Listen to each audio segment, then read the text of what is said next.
Olá, o meu nome é Paulo Cogos e eu estou gravando esse vídeo, primeiro porque faz muito tempo que eu não gravo, e a Estela Maciel, uma das mais brilhantes jovens do meio liberal libertário, me deu a ideia de voltar a gravar, e eu achei uma excelente ideia. Obrigado, Estela. Um beijo. Segundo, porque eu recebi essa revista aqui, Exame. Eu recebi de presente, não sei se é um presente de grego, mas eu acho que não, porque é importante saber o que o inimigo, que o mainstream está dizendo. E é isso que eles estão dizendo. A pergunta aqui, por que o capitalismo é tão injusto, né? É um título desonesto, já que ela se encaixa naquela falácia da pergunta armadilha. É como se eu perguntasse para você, e aí, você já parou de assaltar?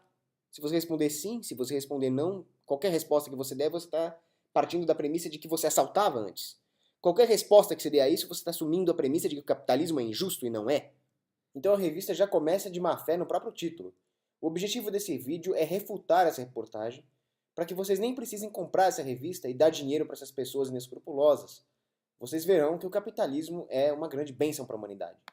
A revista Exame começa dizendo o seguinte, abre aspas, a busca pela igualdade total de renda é completamente insana. Os países da esfera comunista tiveram 7 décadas para provar que seu modelo poderia funcionar. Blá, blá, blá, blá, blá, blá. Nem por isso o polo oposto, uma sociedade marcada pela disparidade extrema, não merece repulsa semelhante. Se no século XX cabia ao comunismo comprovar sua viabilidade, no século XXI é o capitalismo que está sob escrutínio. Nós não vivemos no capitalismo, que é caracterizado por um arcabouço ético, legal, cultural, econômico, de total respeito à propriedade privada, onde o livre mercado impera livre. Nós vivemos sim sob a égide do socialismo, que é definido como agressão sistemática e institucionalizada contra inocentes. O controle dos meios de produção pelo Estado nada mais é do que uma agressão sistemática e institucionalizada contra os seus proprietários legítimos. Qualquer intervenção do Estado, inclusive na vida social privada do cidadão, não passa disso. Então quem está no banco dos réus, ao contrário do que a revista Exame diz, não é o capitalismo, é o socialismo. Mas eles dizem o contrário por quê? Porque o sistema composto pelos controladores monopolistas do grande capital, pelos governos, pela imprensa, esse sistema todo quer usar as falhas do próprio sistema para gerar um círculo vicioso baseado na mentira, legitimação e expansão. Ou seja, o socialismo obviamente vai levar a erros, a falhas. Eles colocam a culpa no capitalismo. Então, ideologicamente, eles legitimam uma maior expansão do Estado e nós teremos mais socialismo, até chegarmos no objetivo que é o Estado totalitário. Eles criam esse espantalho a respeito do socialismo soviético, dizendo que lá existia igualdade absoluta, quando não existe igualdade absoluta, simplesmente porque ela é impossível fisicamente e metafisicamente. Então, o que existia na União Soviética, por exemplo, era um enorme controle de preços, intervenções do Estado de todos os tipos, mas nunca uma igualdade absoluta, mesmo porque o Politburo soviético vivia no luxo, diferente do povo soviético que vivia na miséria, e esse é o objetivo de toda a política. Dividir a humanidade em uma classe de opressores parasitas e uma classe de escravos que servem esses opressores parasitas. Esse é o socialismo. A desigualdade, por outro lado, ela sempre vai existir. No capitalismo, ela é uma desigualdade natural, catalática, fruto do sistema de preço, das diferentes valorações subjetivas das pessoas, mas no socialismo ela é uma igualdade imposta pela força, pela coerção. Ela vai levar a uma imposição de classes tecnocrática e não catalática, artificial e não natural. Ela é injusta, per se. A injustiça é a agressão contra inocentes. O capitalismo não. O capitalismo repudia a agressão contra inocentes, uma vez que ele preza pela propriedade privada, pelos direitos naturais de vida, liberdade e propriedade. A reportagem distorce o conceito de comunismo soviético dessa forma, justamente para tentar passar para as pessoas a falsa ideia de que nós não estamos no comunismo ou que nós não estamos indo em direção a ele. Nós estamos sim. O comunismo é uma espécie de socialismo on steroids. É até uma forma mais transparente de socialismo, já que assume-se de uma vez aquilo que o Estado sempre foi, uma forma de transformar as pessoas em simples ferramentas, em simples propriedade da oligarquia que controla o Estado. Mas no socialismo convencional, isso é escondido. Conta-se para as pessoas a mentira de que elas são livres e de que elas trabalham para si próprias e que o Estado rouba apenas uma parte, eles nem chamam isso de roubo. No comunismo, assume-se, escancara-se de uma vez que as pessoas são públicas, de que a vida delas é coletiva. Assume-se o coletivismo como um objetivo sublime a ser alcançado. Nós estamos indo para isso. Essa reportagem é uma forma de tentar fazer as pessoas aceitarem isso e chegar ao mesmo ponto de destino. O Estado totalitário, não pela antiga via marxista revolucionária, mas dessa vez por uma via ainda mais perniciosa, ainda mais perigosa e subrepetícia, que é a via democrática, o socialismo fabiano e a sua gradual transformação das mentes das pessoas. O ferramental econômico dessa vez não é Marx, mas Keynes e os seus filhotes. O socialismo, portanto, se apresenta de várias formas para poder vender a tirania sob várias marcas. A prova de que o ideal da revista Exame é o coletivismo comunista está aqui, abre aspas. Por que perseguimos há mais de 200 anos o ideal de uma sociedade menos desigual e continuamos falhando miseravelmente? A não ser os invejosos, ninguém aqui está perseguindo sociedade menos desigual coisa nenhuma. O que nós queremos é melhorar de vida, fazer caridade para o próximo também. Mas quem persegue uma sociedade menos desigual é o invejoso. Como dizia Henry Hazlitt, o comunismo, o marxismo, o socialismo, qualquer lixo desses é o evangelho da inveja. E o comunismo nada mais é do que a legitimação ideológica do coletivismo, já que o socialismo todos nós estamos vivendo. A revista Exame mostra aqui os 1% mais ricos nos Estados Unidos. Aqui tem a foto de um banquete, um jantar chique. Acontece que esses 1%, que são oriundos principalmente do setor financeiro, banqueiro e das grandes corporações, estão na posição em que estão por causa dos monopólios do governo, as regulações, os impostos ou o privilégio que os bancos têm de trabalhar com reservas fracionárias e não por causa do livre mercado. Vejamos o caso, por exemplo, da República Democrática Alemã, Alemanha Oriental. Uma prostituta que veio de família pobre nesse país subiu na carreira e chegou a ser prostituta dos homens do governo. E lá ela relatou que ela nunca viu tanta riqueza e tanto luxo. A revista Exame, então, se derrete de elogios sobre o pseudo-economista francês François Piketty. Ela fala no fenômeno Piketty. Ela fala o francês que virou o economista mais pop do momento. Justamente um pseudo-economista que deu apoio a François Hollande, o atual presidente da França, que está destruindo a economia francesa com seus impostos escorchantes contra as grandes fortunas, fazendo com que ricos como Gerard Depardieu deixassem o país. Isso está destruindo o sistema econômico. A tese central do Piketty é de que no livre mercado as desigualdades tendem a aumentar, os ricos ficando mais ricos, os pobres ficando mais pobres, porque o retorno do capital, propriedades, maquinários, terra, seria maior do que o retorno da economia como um todo. Primeiramente, os números que o Piketty usou para isso são números maquiados, sem nenhuma base de sustentação teórica, e isso já foi demonstrado em excelentes artigos do Instituto Mises Brasil. Mas vejamos conceitualmente por que essa tese é falaciosa. O lucro é uma anomalia. O mercado é inconstante, é imprevisível, é tempestuoso, e o empreendedor só consegue lucrar se ele tiver uma anormal capacidade de prever as demandas dos consumidores e em realocar recursos de maneira mais produtiva do que aquelas em que eles estavam alocados antes disso. O mercado livre é caracterizado pela intensa concorrência, por nenhuma barreira institucional à entrada ou à saída, e a demanda dos consumidores é completamente incerta e volúvel. Então, há um constante reajuste nos preços dos ativos e dos meios de produção aos quais o empreendedor tem que se adaptar constantemente. O lucro é, portanto, um estado efêmero de desequilíbrio que acontece como uma recompensa ao empreendedor por ele ter realocado recursos escassos de forma mais produtiva, de forma a melhor atender às demandas das pessoas.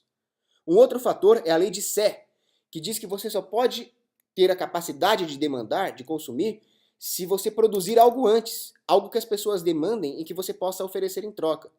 Portanto, um rico só ficou rico no livre mercado, respeitando a propriedade privada e sem intervenções do Estado, se ele ofereceu às pessoas algo que elas valorizam mais do que aquilo que elas deram ao rico. O rico, portanto, está contribuindo para um aumento do retorno econômico, para o bem-estar das pessoas que compõem a sociedade, muito maior do que aquilo que ele mesmo recebeu. E tudo isso sem contar os efeitos de externalidade positiva, ou seja, o espalhamento de efeitos benéficos da própria produção econômica. Vamos dar alguns exemplos para entender. Vamos supor que o rico ficou rico porque ele é dono de um hospital, presta serviços médicos. Ele recebeu em troca desses serviços prestados várias barras de ouro. Mas as pessoas que deram as barras de ouro para ele valorizam mais os serviços médicos que elas receberam do que a própria barra de ouro. Para elas já houve um retorno maior. E para elas poderem ter essas barras de ouro, que serviram de meio de troca, elas também produziram algo antes pela lei de Sé. Portanto, o aumento da produção econômica foi na sociedade inteira. E vamos supor que a pessoa que recebeu esse tratamento médico foi um agricultor. Agora, mais saudável e mais vigoroso, ele vai poder produzir mais alimentos, mais produção econômica para toda a sociedade. E isso é externalidade positiva. Um outro fator é aquilo que Juan Ramón Halo, presidente do Instituto Juan de Mariana, nos explica. Quanto maior é o capital de um indivíduo, menores são as oportunidades que ele tem de investir esse capital em algo que dê alto retorno, já que muitas oportunidades dele já estão exploradas. Além disso, se ele for se aventurar em outros mercados que não o dele, ele vai perder a vantagem comparativa, ele vai perder a especialização, a vantagem informacional que ele detém naquele mercado onde ele cresceu. Então, administrar um capital muito grande fica cada vez mais difícil. Na física, na engenharia, nós vemos aquilo que Galileu chama de scaling, o problema da escala. Quanto maior é a escala, mais trabalho dá para manter essa estrutura de forma estável e sustentável. O mesmo se dá com o grande capital. No livre mercado chega um ponto em que grandes empresas, em que grandes capitais se tornam quase impossíveis de serem mantidos, dado que o detentor desse grande capital fica com um problema de cálculo econômico muito parecido com os governos dos países socialistas, já que ele perde aquela comparação do sistema de preços, dos preços dos fatores de produção. Então, o grande capital se torna instável. Não que ele vai ficar pobre, mas ele não vai se manter na posição por muito tempo, e nós podemos verificar isso empiricamente, já que a lista dos mais ricos da revista Forbes muda o tempo inteiro. Quem está lá hoje não vai estar lá amanhã, quem estava lá ontem não está hoje. Agora vamos supor que esse ricaço pegue o capital dele, enorme, e aplique em poupança, num banco.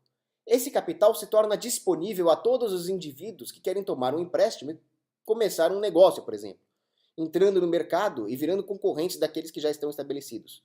Esses tomadores de empréstimo só o farão porque eles planejam obter um retorno positivo, um valor presente líquido, um VPL positivo nos seus projetos. Dessa forma, o grande capitalista que poupa o grande capital só obterá retorno porque esses tomadores de empréstimo, pulverizados, pequenos, obterão retorno, pelo menos a maioria, a grande maioria deles. Fora que o banco ficará com uma parte disso, chamado spread bancário, como um justo lucro por ele ter sido um intermediador entre o poupador e o tomador de empréstimo. Este capital poupado só vai dar retorno se a economia tiver um retorno ainda maior. Eu tive que interromper a gravação, acabei até trocando a camiseta e fazendo a barba, mas vamos lá. O Piketty baseia suas hipóteses nonsense em números maquiados, infundados, sem nenhuma base científica. Discutir economia com argumentos matemáticos é a mesma coisa que discutir a vida das pessoas com argumentos de astrologia. Não faz o menor sentido. Mas o fato é que tanto o Piketty quanto um outro pseudo-economista chamado Kuznets fizeram essas curvas.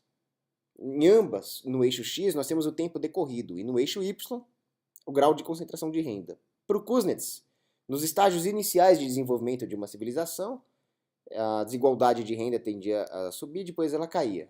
Para o Piketty, ela sobe e desce, depois ela sobe de novo indefinidamente. Em ambos os casos, nós temos um enorme grau de arrogância, porque uma sociedade está num determinado grau de avanço tecnológico baseado em quê? Como é que eles medem isso? E por que eles acham que as leis da economia vão mudar de acordo com o grau de desenvolvimento tecnológico? Isso é tão absurdo quanto achar que as leis da física vão mudar por causa disso. E por que eles têm essa arrogância de achar que nós estamos nos estágios finais de desenvolvimento tecnológico da sociedade? Isso é tão absurdo quanto aquele fulano no começo do século XX que achou que tudo já tinha sido inventado. Eu não me lembro o nome dele agora. Mas o fato é que se você pegar, por exemplo, a escala de desenvolvimento de civilizações de Kardashev, nós estamos muito no começo, nós somos primitivos. Nós somos a civilização do tipo 1 que não consegue sequer aproveitar toda a energia disponível no planeta. O tipo 2 consegue aproveitar tudo que vem de uma estrela, e o tipo 3 da galáxia. Então essas duas teorias, do Kuznets e do Piketty, não passam de uma conversa de loucos. Enquanto isso, um homem como Ludwig Lachmann, que era sério, é esquecido por uma reportagem dessas. Para ele, a ação humana se dava em um ambiente de incerteza e subjetividade. O quanto as pessoas valorizam cada bem e cada serviço é totalmente subjetivo. Com isso, quando um empreendedor fornece às pessoas aquilo que elas desejam, ou seja, atendem suas demandas, aquilo atrai pessoas para esse mesmo setor, caso ele esteja tendo lucro. Os recursos dentro da economia são realocados. Então acontece um desequilíbrio. Se nada for feito, se não houver nenhuma inovação, a tendência é que o mercado volte para os lucros iguais a zero e volte para um equilíbrio. Então essa teoria condiz com a visão rothbardiana de empreendedor como um causador de desequilíbrios, onde ele consegue alocar recursos de uma forma anomalamente boa. E se ele não inovar, se ele não fizer nada, ela tende novamente para o equilíbrio. Mas assim a sociedade inteira sai ganhando com esse processo de mercado. A sociedade não vai ser igual, porque uma anomalia dessas tem que ser recompensada. Essa pessoa vai obter uma grande fatia de uma produção econômica maior do que antes. O importante é que o nível de vida daqueles que estão na base sobem em termos absolutos. Eles falam em desigualdade. Bom, numa ilha primitiva, onde todas as pessoas se matam para pegar cocos e peixes, eles têm um excelente, entre aspas, grau de igualdade. À medida que a sociedade avança e à medida que o sistema de preços vai funcionando, as pessoas têm mais oportunidades de usar suas diferentes habilidades, de aproveitar melhor as informações que só elas detêm. E, obviamente, vão surgir todos os tipos de desigualdades em determinado espaço, em determinado tempo. Mas, numa economia de mercado, à medida que a sociedade avança, o capital vai se acumulando. E as pessoas mais pobres dessa sociedade ganham acesso aos bens mais básicos, enquanto que os ricos se tornam apenas os adotantes primários daqueles bens e serviços mais luxuosos, por merecimento, por contribuírem mais para o resto da sociedade. Dessa forma, todas as pessoas acabam tendo um acesso muito semelhante àquilo que é mais básico. E à medida que a tecnologia avança, aquilo que era outrora um bem de luxo, do qual os ricos eram adotantes primários, passa a ser um bem básico disponível para o resto da sociedade. Esta é a beleza do capitalismo. Para quem acha que eu estou falando alguma bobagem, basta verificar empiricamente o que aconteceu graças ao capitalismo, ao livre mercado, onde quer que ele pôde atuar. Os imperadores e sultões de outrora possuíam exércitos, palácios, mas a qualidade de vida deles era muito mais baixa do que um cidadão de classe baixa de um país subdesenvolvido hoje. O que nós temos hoje em termos de tecnologia médica, transporte, entretenimento, conforto, frutas e verduras disponíveis o ano inteiro, são luxos que os soberanos do passado não tinham. Ao passo que num país comunista como a Venezuela, sob o Maduro, o papel higiênico virou um luxo para os ricos. Não tenha dúvida de que o Maduro tem papel higiênico. Quem não tem é o povo. Então, esses teóricos do socialismo, esses teóricos da agressão, esses inimigos da liberdade, sempre fizeram as suas teorias que pareceram muito bonitinhas e resultaram nas piores tragédias humanas. Marx e Engels resultaram no leninismo, no stalinismo. Bukharin resultou no Mao Tse-tung. Keynes deu todo o apoio intelectual ao Hitler. Samuelson e seus crápulas do FMI resultaram no globalismo. E no que vai resultar o Piketty? Tendo em vista que o Piketty defende um imposto mundial, eu digo no que vai resultar. No nosso pior pesadelo, um governo mundial. A nova ordem mundial, que eu tanto falo e o pessoal acha que eu sou louco. Agora vamos continuar com o que diz a revista Exame, abre aspas, o status social dos pais é determinante sobre o futuro dos filhos. Por ter uma educação melhor, os filhos dos mais ricos ficam com os melhores empregos como se fossem lugares cativos. Os filhos dos pobres acabam, na melhor das hipóteses, brigando pelos empregos que sobram. Nos Estados Unidos, quem nasce na base da pirâmide social tem cerca de 40% de chance de permanecer por lá. A desigualdade de oportunidades é não apenas injusta, como ela gera ineficiências do ponto de vista econômico. Os países mais desiguais tendem no longo prazo a ter taxas de crescimento mais baixas. Tudo isso é um absurdo. Em primeiro lugar, a renda dos pais influencia sim a renda dos filhos e isso é bom. Essa é a essência da paternidade. Os pais sempre têm o sonho de dar aos filhos condições melhores do que aquelas que eles tiveram. Então, o fruto do trabalho do pai, ou seja, aquela renda que ele teve, tem como objetivo, sim, influenciar a renda do filho. É para isso que um pai trabalha. Inclusive, isso é a fonte do capital acumulado pela humanidade. Se uma pessoa consumisse tudo aquilo que ela produziu na vida, nós não teríamos nenhum capital acumulado, estaríamos numa condição primitiva. É o fato de os pais passarem aquilo para os filhos, na forma de herança, na forma de melhores condições, que origina as nossas máquinas, as nossas poupanças, a nossa tecnologia. É daí que vem o capital. Fora que quando um pai pode aumentar as condições de vida de um filho, aquilo é um incentivo para ele trabalhar ainda mais em vida. Agora, como eu já expliquei, manter esse capital é outro problema. E aí esse filho vai ou consumir e queimar esse capital como um herdeiro perdulário, ou ele vai aumentar esse capital, ou pelo menos manter, mas isso para manter precisa trabalhar.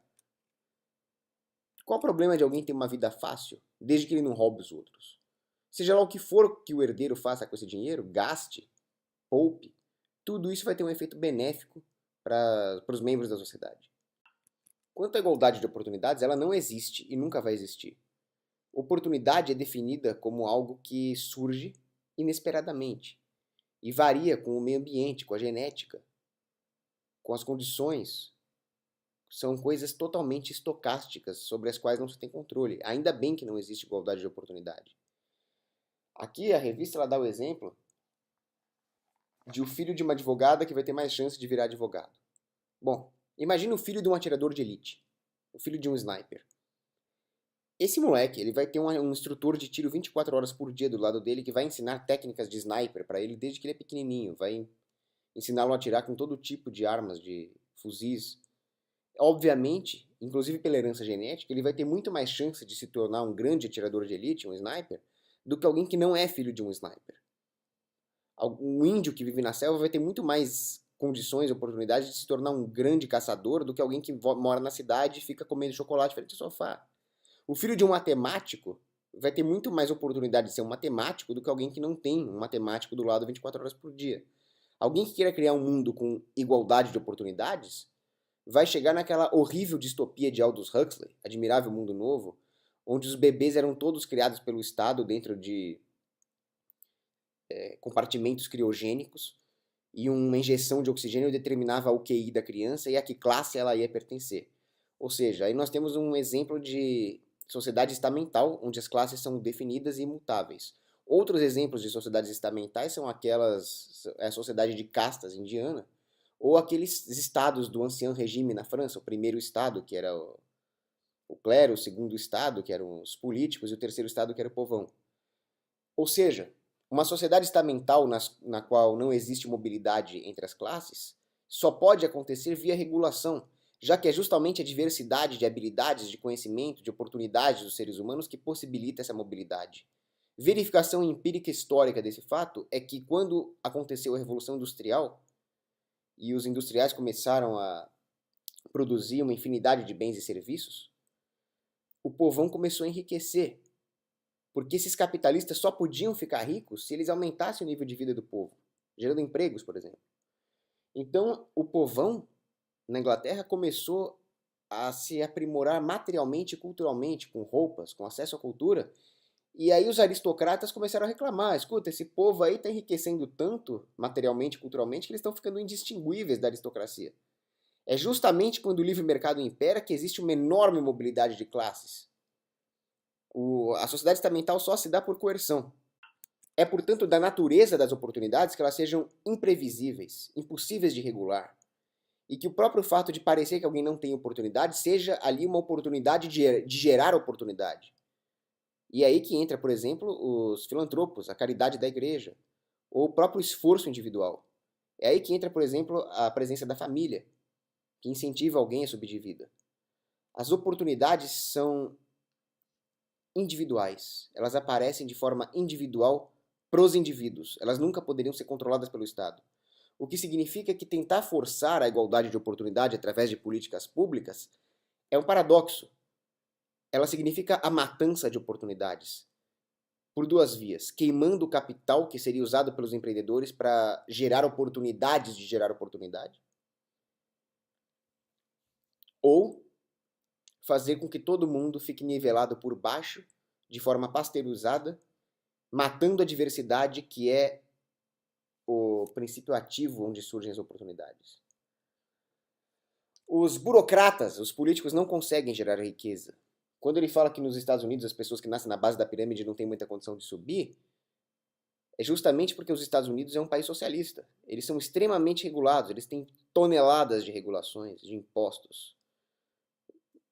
Os burocratas não têm como pegar alguém que está na base da pirâmide e jogar para cima, porque eles não criam nada de valor. Eles apenas destroem valor. Então a única coisa que a política pode fazer é jogar todo mundo para baixo, diminuindo o nível de vida de todos. Essa é a única forma que os políticos têm de promover a igualdade. A revista, inclusive, comete um erro horrível aqui quando eles falam que os ricos ficam com os melhores empregos e os pobres não. Eles brigam pelos empregos que sobram. Eles acham que a oferta de empregos é algo fixo na sociedade? Nem mesmo os marxistas achavam isso. É nessas horas que dá até saudades do Karl Marx. Quando ele falava sobre o seu exército operário de reserva, ele falava que para que os capitalistas lucrem, eles precisam gerar emprego. Então a oferta de empregos cresce, sim.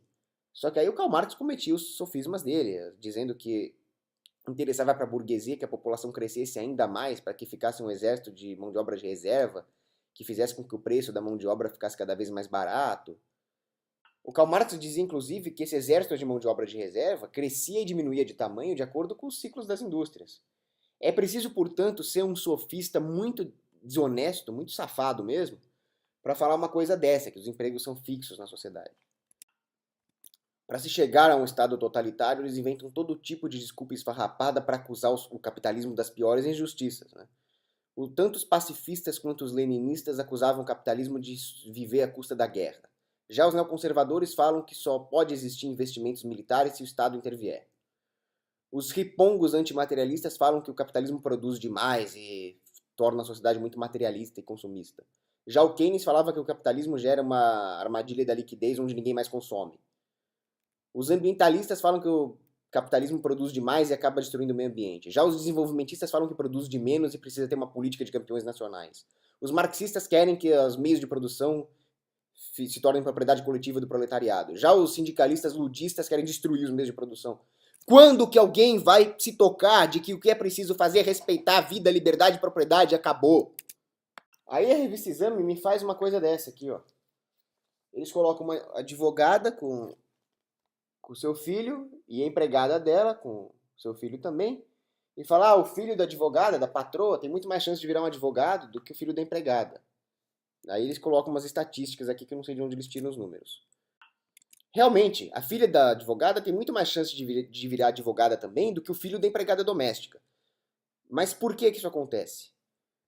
Porque no socialismo onde nós vivemos, existe sim uma correlação entre desempenho e educação, mas é porque existe intervenção do Estado, regulações, guildas, exigências de diploma para as profissões. Para você exercer a profissão de advogado, por exemplo, você precisa primeiro fazer uma faculdade de direito, o que é uma imposição do Estado que vai te impedir de exercer a advocacia sem esse maldito diploma. Além disso, uma vez formado, você precisa passar no exame de uma máfia, de uma guilda, conhecida como OAB, que não vai te deixar exercer nem mesmo com o diploma, a não ser que você passe na prova deles. Assim fica difícil. Para você entrar na faculdade, você precisa terminar o ensino médio, numa faculdade autorizada pelo MEC. Então a pessoa perde um tempo enorme, gasta um capital enorme para poder exercer uma profissão que não deveria ter regulação nenhuma, senão aquela que vem do próprio mercado, ou seja, a preferência dos clientes. Dessa forma, o Estado cria uma sociedade estamental muito pior que o feudalismo. Ela cria uma sociedade muito parecida com a sociedade de Platão, onde as pessoas eram divididas de acordo com seu grau educacional e assim adquiriam o poder de interferir na vida dos outros via coerção. Nós não temos, portanto, uma sociedade ética, onde as pessoas podem procurar em liberdade a melhor maneira de agregar valor à vida das pessoas, e sim uma sociedade que privilegia carimbo do Estado para que se ocupem posições privilegiadas. É de dar inveja na República de Platão, aquela distopia, ou qualquer tipo de feudalismo que você imaginar. Agora, eu quero sim que o filho da empregada doméstica tenha toda a chance de ter uma vida maravilhosa. O que impede ele de ter uma vida maravilhosa? A regulação do Estado, o socialismo. Como nós poderíamos ajudá-lo a ter uma vida maravilhosa? Não precisa ser como advogado, pode ser de qualquer maneira que ele agregue valor à vida das pessoas.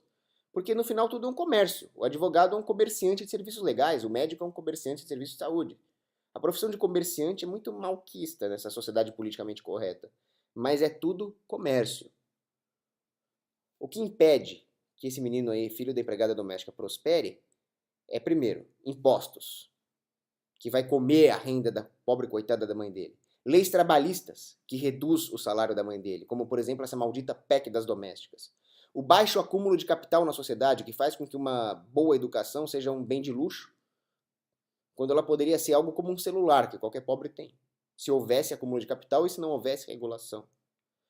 Os nossos avós, por exemplo, cresceram num ambiente muito mais livre que o dele, já que o Estado se expandiu, vieram de camadas talvez até mais pobres e se tornaram médicos, engenheiros ou qualquer outra coisa que os fez felizes e prósperos, não precisa ser nenhum diploma. Nós precisamos aumentar, por exemplo, a demanda por trabalhadores de baixa qualificação. E a única maneira de fazer isso é facilitar a abertura de novas empresas. É parar de espoliar o pequeno e médio empresário. A revista Exame também fala que não tem creche, não tem onde deixar os filhos. E aí culpa-se de novo o capitalismo. Mas é óbvio que não tem creche. Creche é um bem escasso, é um recurso escasso na economia. Muitas grandes empresas dão creche para os filhos dos funcionários. Mas como nós vivemos no socialismo, só as grandes empresas têm capacidade financeira de fazer isso. Se não fosse o Estado, se não fossem os seus impostos e as suas regulações, haveria capital disponível para o pequeno e para o médio empresário também oferecer creche para os filhos dos seus funcionários. Além disso, os impostos em cima da renda dos funcionários também impedem que eles paguem uma creche privada. A presença do Estado no setor de creches distorce os preços de forma a impedir que empreendedores livres, não precisa nem pertencer a nenhuma empresa, construam creche para essas pessoas. E tenham uma boa sinalização do sistema de preços para poder calcular a alocação de recursos para essas creches. Além disso, o marxismo cultural tem destruído a família.